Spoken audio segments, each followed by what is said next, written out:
Bienvenidos al Bibliófilo.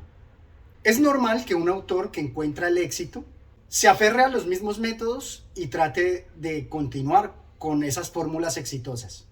Sin embargo, aferrarse a esas fórmulas también puede jugarle en contra y acarrearle el fracaso. Pero hoy se repetía la historia. Un estañol expulsaba a los Puig de su palacio.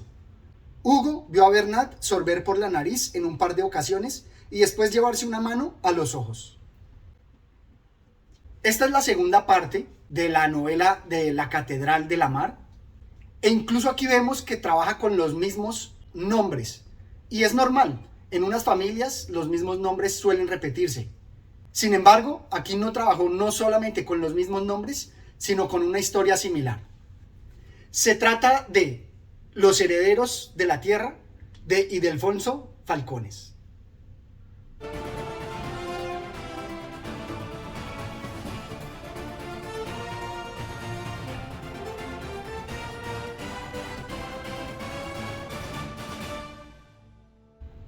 La obra es la continuación temporal de lo que sucedía en Barcelona en el siglo XIV, solo que ahora con la continuidad en el siglo XV. Eso es bueno porque nos da la continuidad de las historias acaecidas en la ciudad, pero la construcción de la historia a todas luces resulta equivalente. Incluso los personajes, a pesar de que son de otra familia y solamente se tocan con la anterior, todo lo que le acontece a Hugo, su protagonista, Hugo York, es lo mismo que le sucedió a Arnau Estanyol. Incluso la equivalencia en adoptar los hermanos o los matrimonios son a todas luces equivalentes. Tenemos a una Regina, que es la antiheroína, con una función similar a la de Aledis. Las ocupaciones de las que nos hablaba antes del Bastayo, aquí son equivalentes a las del vinatero. Incluso el matrimonio humilde que se da con María, aquí es equivalente con el que se da con Caterina. Incluso la unión Bernat-Merce es totalmente equivalente a la de Arnau con Mar. De tal manera que todas las críticas que mencioné en el video pasado y que dije que tal vez le funcionaron, aquí quedaron expuestas y dejan de funcionar. Pasó ese límite en el cual resultaba interesante la construcción e inteligente a volverse predecible y exponer todos los males que tenía la anterior. Tenemos la exploración que hace de los temas a nivel religioso, económico y político, la exposición de las tragedias de los amantes, cómo al protagonista le suceden cosas inimaginables, todo lo mejor y también todo lo peor, y cómo todas esas ocupaciones lo mezclan con las historias de la ciudad. Acá el mismo autor lo plantea. La vida le sonreía a él, a un pordiosero imberbe, como lo había calificado hacía ya mucho el almirante de la Armada Real, con Roger Puig y la comitiva escuchando y asintiendo. Como les digo, el autor usa en muchos casos las mismas fórmulas, los mismos enredos para tratar de mantener la atención y contarnos de varias actividades y poder describir todas esas ocupaciones dentro de la Barcelona del siglo XV.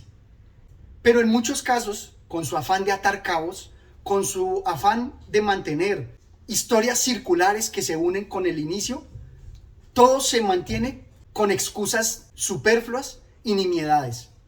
Al autor le toca llegar al extremo de mantener un pequeño rencor, una acción que tal vez se pasa al olvido fácilmente, la conserva durante años para darle la razón de ser a las pasiones que envuelven a los protagonistas y así poder desenvolver su historia. Y por eso tal vez lo que antes le hubiera podido funcionar en lograr mostrar esas historias circulares e historias felices, acá pudiera decirse que no funcionó igual, porque esas historias felices se dan con excusas fatuas, nimiedades y en muchos casos con soluciones fáciles. Y por eso nos dice así: el nieto, exclamó el monarca al comunicarle la donación, volverá como dueño y señor al castillo de donde tuvo que huir su abuelo. Como les digo, el autor trata de mantener historias circulares que nos permitan evocar lo que sucedió en la novela pasada. Pero eso, en vez de funcionarle, le juega en contra. Maneja los mismos elementos como la orfandad, Los raptos y los rescates, insisto de nuevo, con excusas muy sencillas, con excusas muy superfluas, y al igual que en la novela pasada, resultan predecibles. No voy a comentar aquí todo lo que logré deducir, porque creo que sería un pleonasmo, porque toda la novela resulta predecible, no solamente por la construcción de la historia, sino también por los mismos usos y técnicas que hace, equivalentes a la novela anterior.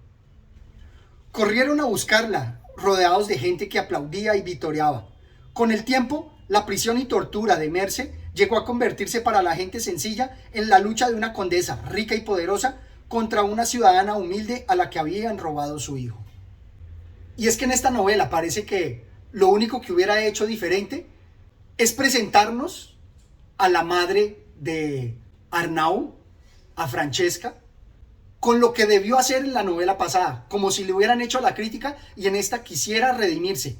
Y por eso aquí sí nos presenta a una madre abnegada que hace lo imposible por buscar a su hijo, no como en la novela pasada. Porque en la novela pasada, y tal vez se le achacaba a la época, el papel de las mujeres que nos presenta en los personajes son o en extremo malvadas o tan buenas que resultan sumisas y un poco tontuelas. Aquí resultan igual, con excepción de Merce, y únicamente por la lucha que hace por su hijo. Porque incluso también quedó expuesto con el narrador omnisciente que nos presenta, que es tan cercano a los hombres que por eso desvirtúa todo lo que narra sobre los demás personajes, que quedan como algo externo, poco conocedor y poco creíble. Luego el narrador tampoco es el apropiado. Lo que sí me pareció interesante fue la referencia al corsario, que pudiera arrastrarse en El Corsario de Emilio Salgari o en El Pirata de Sir Walter Scott, donde nos presenta a un noble o a un personaje virtuoso que se ve abocado a la piratería. Eso resulta interesante. O también algunas reflexiones con respecto a la servidumbre, la esclavitud e incluso con Dios. El siervo está atado a la tierra, no puede abandonarla salvo que su señor le venda la libertad. Hugo y Caterina se miraron y ambos pensaron que lo mismo podía decirse de los esclavos.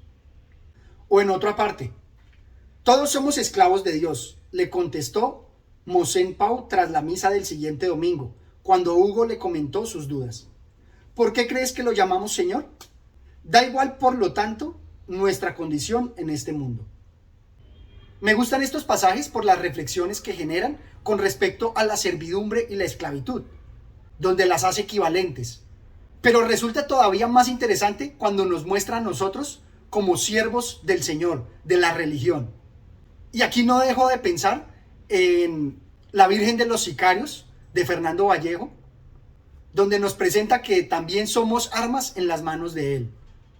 Creo que explotar ese tipo de reflexiones hubiera sido mucho más provechoso, tal como lo hizo en la Catedral de la Mar, donde exponernos a nosotros como siervos de nuestras pasiones e incluso del destino le daba un hilo conductor mucho más poderoso a la obra, no como acá, que fue tan escaso.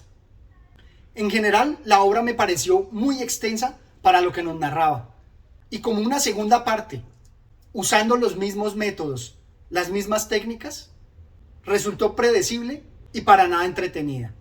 Tal vez debió hacer como Santiago Posteguillo con la biología de Yo Julia, en donde usó otros recursos que le evitaron caer en la repetición. Esto es todo cuanto tenía por compartir con ustedes. Espero que me dejen sus comentarios y hasta una próxima oportunidad. Gracias.